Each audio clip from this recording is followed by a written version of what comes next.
sùn lóòrùn náà máa grant ìgbé Yorùbá nation ó máa tó jáde ìjọ gọ́ọ̀mẹ̀ntì Tinubu yìí náà ni United Nations máa grant wa.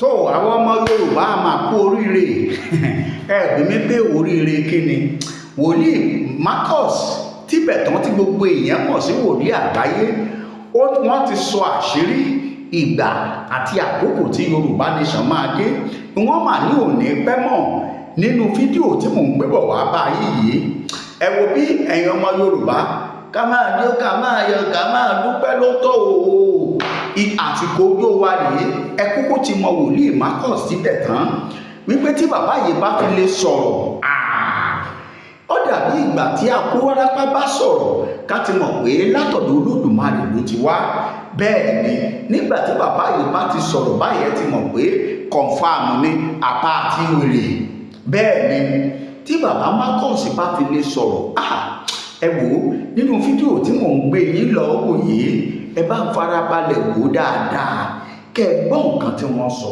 kódà wọ́n tún mẹ́nu bà ìyá tí ó ti yé yín ìyá àfin Abíọ́lá ìyẹn Onítìrí àtàwọn ọ̀sọ̀mọ̀gbé wọn irú èèyàn wo ni wọ́n jẹ́ wòlíì Marcus ó tún pẹ̀rẹ̀pẹ̀rẹ̀ ọ̀rọ̀ ẹ má bínú ọmọ Yorùbá ijó ló tọ́ sí wa ayọ̀ ló tọ́ sí wa ká máa yọ̀ bàbá yìí tún wá sọ pé gbogbo ẹ̀yin onísọkúsọ ẹ mú kọ́kọ́rọ́ ẹ tilẹ̀kùn ètè sọ́bọ́lọ́ ẹ̀mẹgbẹ́ yìí kẹ́ yòókó jẹ́ o ẹ lọ mẹgbẹ́ yìí kẹ́ yòókó jẹ́ lórí ọ̀rọ̀ olóyè Sunday Adéyẹmọ Ìgbòho àti bàbá wa Bánjí Akíntóyè ta ló ní Yorùbá nation gangan ta lọ tẹ́tíìkì ta lọ òríjìnà wọ́n ní bí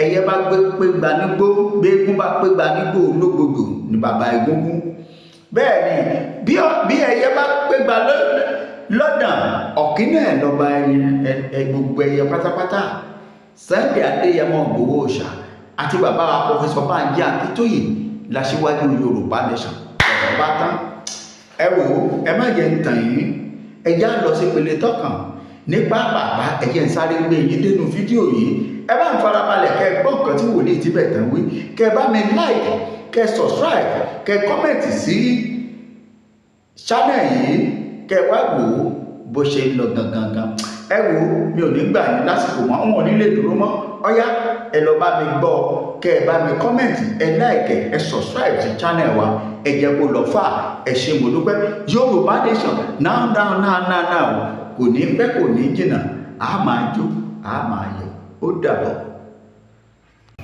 kọ́ńkọ́kọ́ lọ ti mọ́lé Igboho and Baba Akintoye is the authentic. Send Onítìrí anywhere. He hijacked those things from Igboho and Baba Akintoye. Baba Akintoye is the authentic leader of Yoruba that we know. With his age, he's still fighting to tomorrow. Yoruba nation in the book 2021 and 22, only by 2023 and 24, Yoruba voice will be heard. Lọ́gbẹ́ jáde náà gbé péjì yẹn jáde kán wò ó. Then nígbà tó dẹ̀ máa wáyá Yorùbá di go president. Ṣé voice wa ti wà heard? Ṣé kí lọ́nà tó fẹ́ ṣe kí o ti ṣe? Dẹ́jẹ́ ká tó tẹ̀lé ká máa bá lọ náà. Ìyẹn ni mo fi sọ fún àwọn Afẹ́nifẹ́re lọ́jọ́ ìgbé for damning or even putting blame on Tinubu for now it's too early.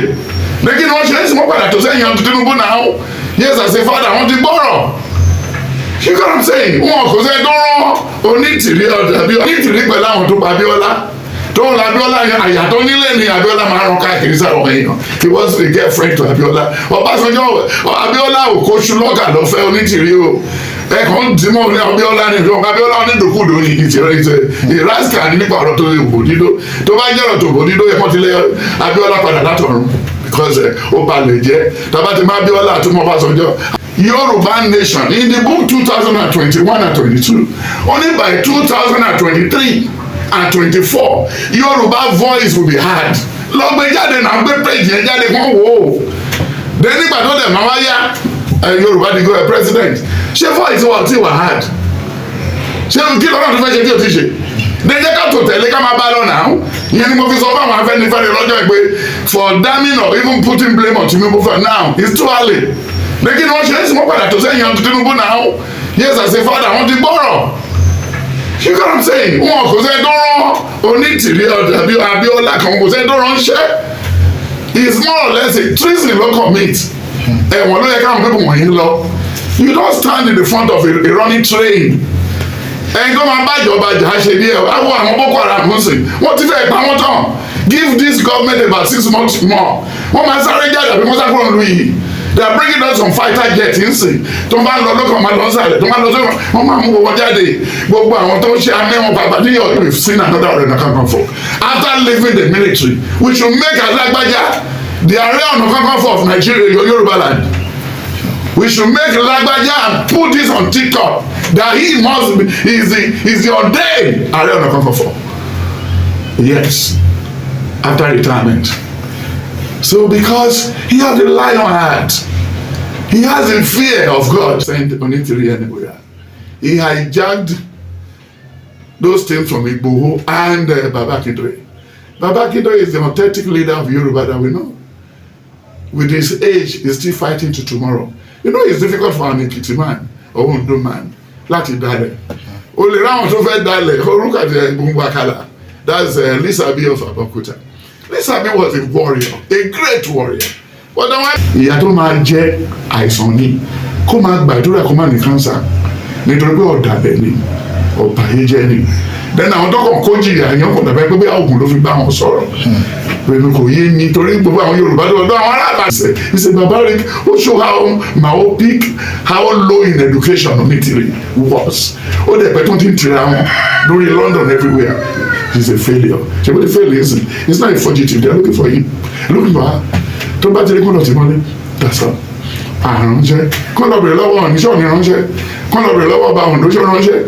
Ṣé ó tiẹ̀ mọ Onítìrí sójú rárá? Ṣé Onítìrí mọ òde òkìtì pupa? Ṣé mọ òde ayé?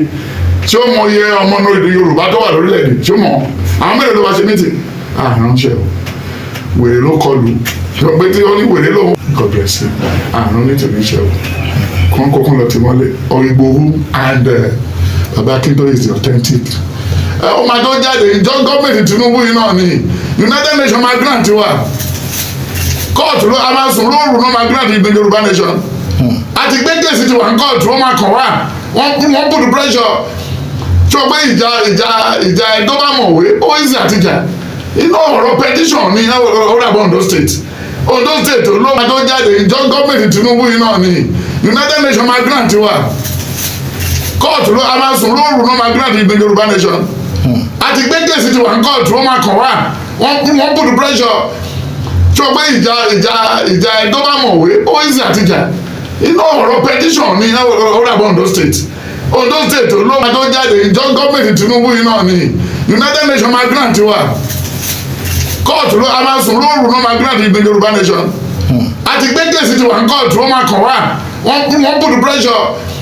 Tí o gbé ìjà ẹ̀dọ́ bá mọ̀wé ó easy àtijọ́. Iná ọ̀rọ̀ petition ní ọ̀rọ̀ Ondo State. Ondo State ló